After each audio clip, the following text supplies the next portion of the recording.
Bagaimana cara memberitahukan pengertian kepada orang yang sering melakukan bid'ah tanpa merusak silaturahmi? Barangkali ini karena ada hubungan darah, ya. Karena kalau yang bukan ada hubungan darah tidak dikatakan silaturahim. Karena mereka yang diberitahu itu tidak mau menerima bahwa apa yang mereka lakukan itu adalah suatu dosa.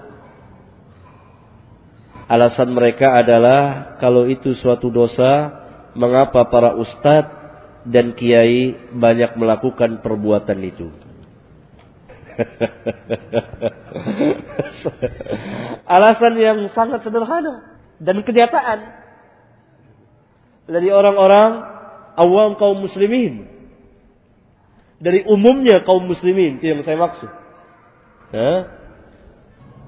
Kita hanya menyampaikan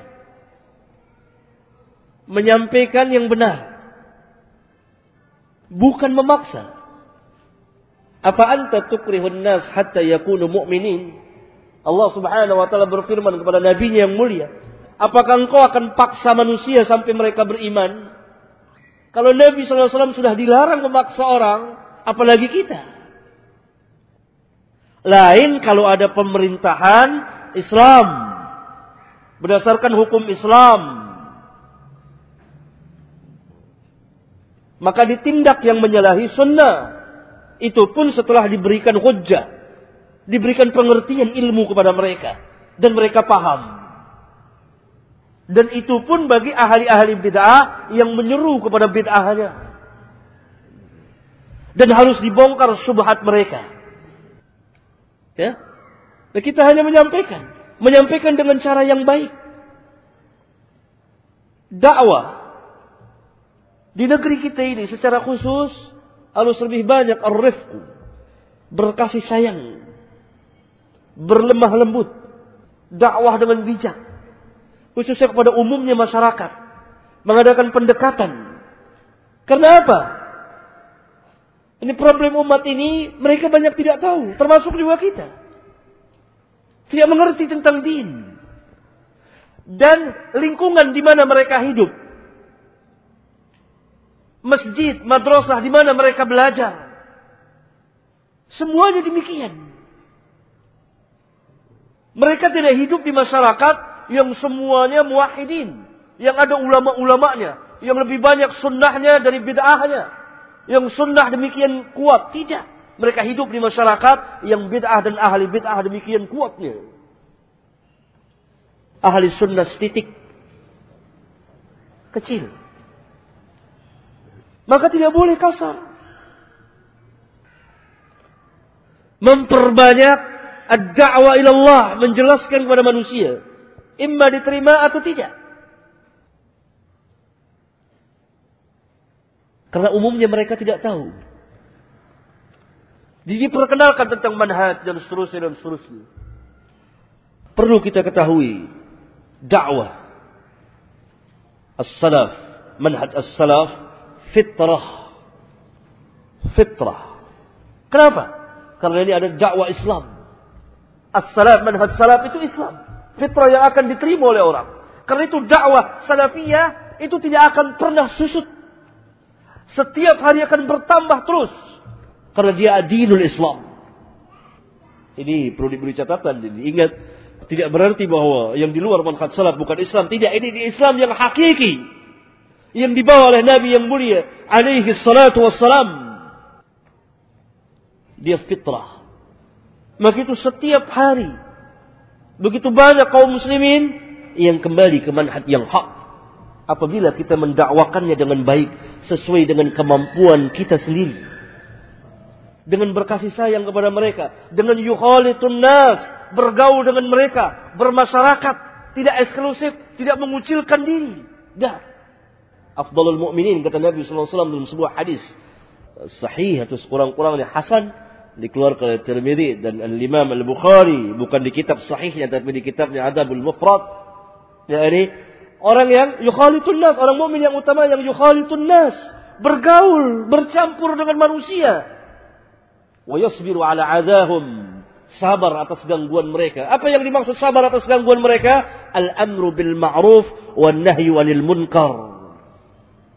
Ad-da'wah. Dengan akhlak yang baik. Seorang yang ingin mengajak ke manhaj salaf dari masyarakat kaum muslimin dengan akhlaknya. Dengan akhlaknya. Dengan adabnya. Dia mengenal orang tua akan haknya sebagai orang tua yang lebih tua umurnya dari dia. Dia mengenal hak sama muslim, mengucapkan salam. Bukan pasang muka angker. Tidak ada senyum. Saya lihat pemuda, duduk. Saya di masjid ngadap kiblat. Duduk dia sila. Saya waktu itu jadi imam, saya malu melihatnya. Di sampingnya orang tua. Pada orang tua ini baru ikut kita ke manhaj salaf. Sopan apa. Saya selalu mendekatinya. Yang dia ustaz. Ya, iyalah gitu ya. Kaum kita kan kalau gampang gitu ya. Kiai atau apa gampang gitu ya. Orang-orang sholat juga. Jangan. Orang apa orang? Gak boleh. Nah ini mencoreng. Dari orang-orang atau anak-anak muda yang baru turun gunung. Apalagi sama orang tuanya. Wah ini bapak bid'ah nih pak, gak bener pak, sesat nih, syirik nih. Waduh, orang gelagapan. Gelagapannya apa ini orang ngomong nih? Dia terjadi apa bid'ah? Orang ini kiai, ustaz. Ya, sederhana. Tapi kita harus ad-da'wah ila Allah dan tatbiqul amal. Ilmiah. Karena dakwah Nabi bersama para sahabat, qul hadhihi sabili ad'u 'ala Allah. Ala basiratin ana wa man ittaba'ani. Ala basiratin, al-basirah, ilmu. Tidak kasar. Allah katakan kalau Nabi kasar, keras, sahabat yang di sekelilingnya akan bubar. Ar-rifqu. Khususnya pada kaum kita. Mereka tidak kenal. Harus diberitahu dulu, harus tegakkan hujjah. Karena ini fitrah dakwah salafiyah ini, fitrah tidak akan pernah susut. Antum lihat. Terus berkembang. Di mana-mana di seluruh negeri ini. Sampai ke pelosok-pelosok. Dari mulai anak-anak sampai orang-orang tua. Hadir, belajar. Salah satu tadi orang tua saya. Sudah umur 70 lebih. Dia ikut mendampingi kita dakwah salafiyah. Dia katakan baru umur 70 tahun inilah saya tahu. Dan dia ngebela. Fitrah. Dakwah salafiyah. Jadi kalau andai kata orang tidak mau, nggak apa-apa. Barangkali dia mau yang lain kali nanti. Jangan ngotot. Jangan ajak manusia kepada diri kita. Yang kalau orang tidak ikut dakwah kita panas. Jangan. Orang ikut dakwah kita senang. Berarti itu kita mengajak ke diri kita. Ini diterangkan oleh Syekhul Islam bin Taimiyah rahimahullah taala di Majmu' Fatawa. Mengajak manusia ke jalan Allah Jalla wa'ala. Dan jangan mengecilkan manusia. Jangan merendahkan, meremehkan. Tidak boleh. Boleh. Seorang beramar sekuat kemampuannya. Ada kejadian yang sangat mengharukan dari dua orang sahabat. Antum tahu kisah Mu'az bin Jabal radhiyallahu taala anhu mengimami manusia baca surat Al-Baqarah, salat Isya. Baca surat Al-Baqarah. Salah seorang keluar dari salat.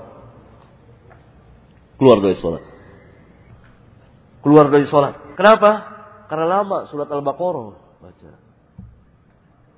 Selesai sholat, diberitahukan kepada Mu'az. Tadi ada orang yang keluar dari sholat. Mu'az langsung mengatakan, munafiq. Ini ijtihad seorang ulama. Dengan hujjah, dengan dalil. Bukan tuduhan, bukan.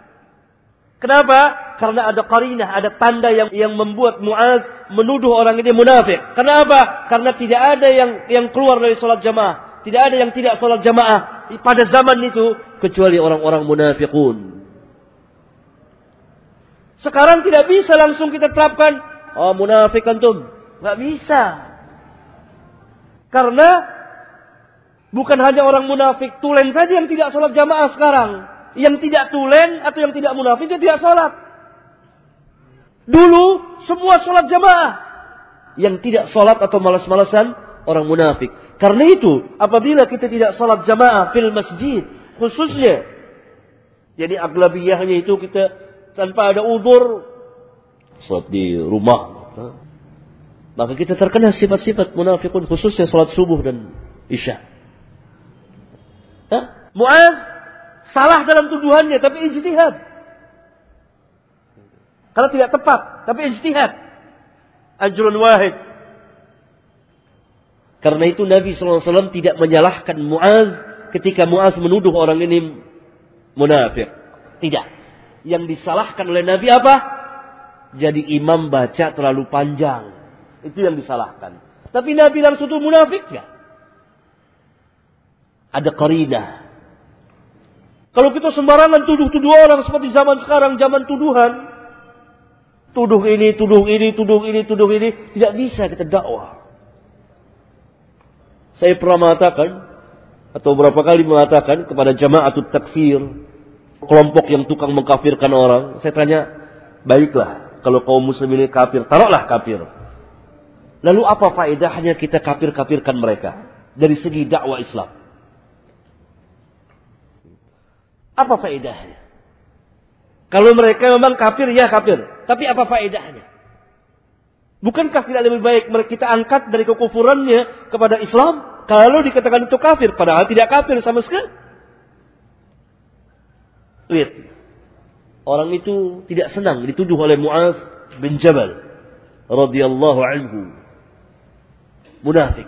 Dia datang kepada Nabi sallallahu alaihi wasallam mengadukan halnya. Dipanggil Mu'adz. Ditegur keras oleh Nabi sallallahu alaihi wasallam, "Apa engkau menjadi tukang fitnah kepada manusia ya Mu'adz?" Apa maksud tukang fitnah? Tukang uji orang. Diuji manusia. Sehingga manusia ada yang kuat, ada yang tidak kuat. Kalau tidak kuat, dia akan lari dari agama Allah. Maka tidak boleh kita membuat orang lari dari agama Allah. Tidak boleh kita membuat orang jauh dari manhaj salaf. Tidak boleh. Boleh. Maka adab dan akhlak utama. Lihat akhlak Nabi yang mulia. Akhlak para sahabat. Ridwanullah alaihim jami'an. Apalagi kita yang hidup di negeri ini. Harus sabar. Sabrun jamil. Wa yasbiru ala adahum. Bergaul dengan masyarakat. Dakwakan masyarakat. Tidak setiap orang yang mengerjakan bid'ah lalu kontan dia dikatakan mubtadi. Tidak. Tidak bisa kita terapkan perkataan para a'immah. Nggak bisa. Langsung letterlock. Kalau ketemu dengan ahlul bid'ah di satu jalan, nyingkir. Kalau sekarang ada tuh orang bingung. Di jalan tahu tuh dia kesana. Ngapain ini orang? Bingung. Orang nggak tahu. Kalau dulu kenapa? Ketahuan ahlu sunnah. Kalau semuanya sunnah. Yang bid'ah bisa kelihatan berkeliaran di jalan. Kalau sekarang yang sunnah ya nggak kelihatan. Nggak bisa, ada waktunya, ada nyannya. Dan bermanfaat atau tidak kalau mau tahdzir orang. Kata ulama, mentahdzir itu harus ada maslahat. Kalau tidak ada maslahat, kebalikannya mudarat.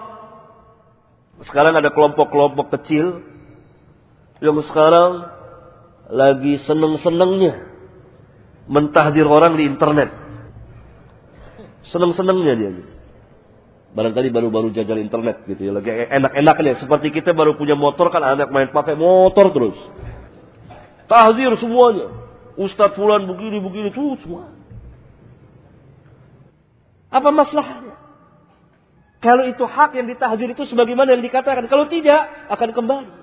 Karena tahdzir memperingati manusia dari kejahatan. Kejahatan seorang, kejahatan satu kelompok. Itu harus ada maslahat.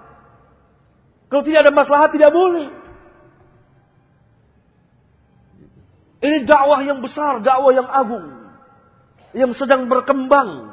Belakangan ini di negeri ini. Yang dulu pernah ada, hilang. Pernah ada, hilang. Karena suasana dan zaman tidak memungkinkan pada zaman itu.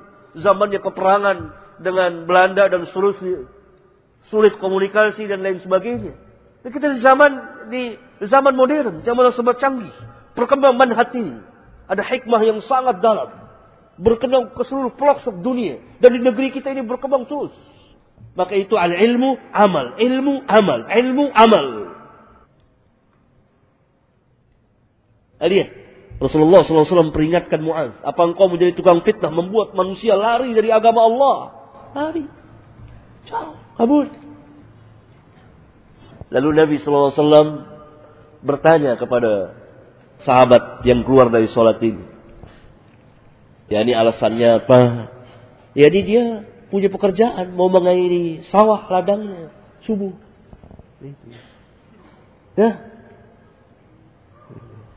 nggak dilarang oleh Rasulullah SAW. Bagaimana Nabi SAW ajarkan kepada Mu'adz, sholat Isya baca Sabbihis wasyamsi wadduhaha wadduha iqra dan seterusnya yang semakna dengan itu.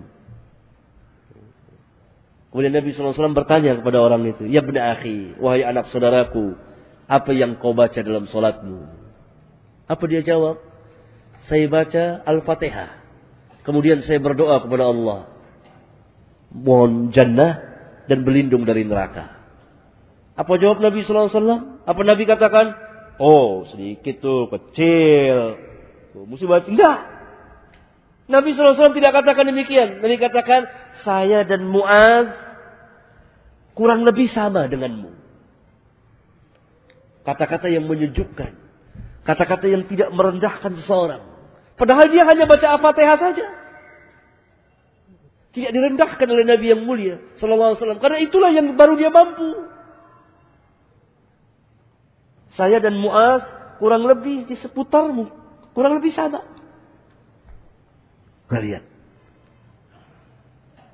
Orang ini berkata, nanti Mu'adz akan buktikan siapa saya. Jadi saya hakikinya bukan orang munafik. Selesai satu peperangan, Rasulullah SAW panggil Mu'adz, mana musuhmu? Cari musuhmu. Jadi tadi ternyata Nabi membuktikan sallallahu alaihi wasallam bahwa orang ini mati syahid. Mati. Ini gabungan dari seluruh riwayat yang ada.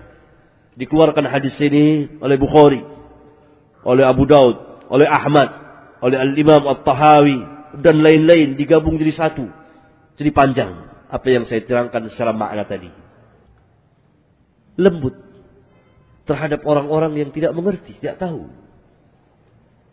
Itu pada zaman Nabi sallallahu alaihi wasallam hanya 1-2 orang.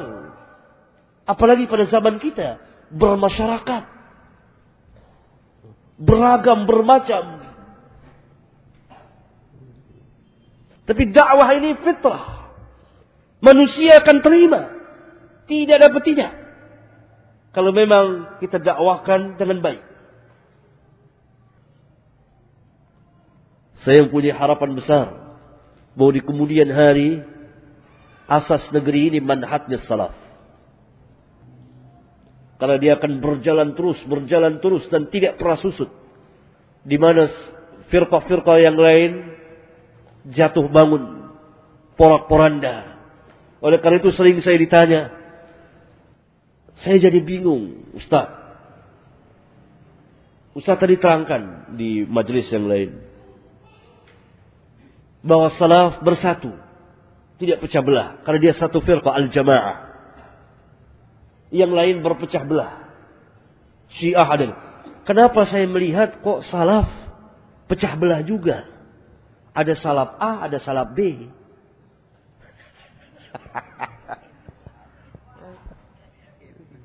Hah? Ini orang awam. Wajar dia bertanya, bingung. Dia buka internet, tuh, ini ngaku salaf, kok fitnah apa tuduh ini yang salaf juga. Jadi bingung, dia tanya di majelis seperti ini di Universitas Indonesia kalau tidak salah. Iya, di UI. Baru-baru minggu yang lalu, minggu atau 2 minggu yang lalu. Minggu yang lalu kalau tidak salah. Tahu? Ini buruk. As-salaf tidak akan pernah berselisih dalam manhaj. Kalaupun dalam masalah ilmiah dan amaliyah, nazariyah, ada khilaf di antara mereka, tapi penuh dengan kasih sayang. perselisihan di antara mereka sebagaimana dikatakan ulama tidak menghilangkan kasih sayang di antara mereka. Malik dan Syafi'i berselisih. Bahkan Umar dan Uthman dan Abu Bakar, Ali berselisih dalam masalah-masalah tertentu. Mereka satu saf. Lebih daripada itu, sempat terjadi pertengkaran, peperangan antara Ali dan Muawiyah. Tapi mereka tidak saling mengkafirkan, tidak saling menyesatkan. Karena itu sepakat ijma' ulama Ahlus Sunnah wal Jamaah, peperangan di antara mereka masalah ijtihadiyah. Yang salah dapat satu ganjaran, yang benar dua ganjaran. Ada Muawiyah mengkafirkan Ali atau sebaliknya atau menyesatkannya? Tidak. Ini hakikat persatuan.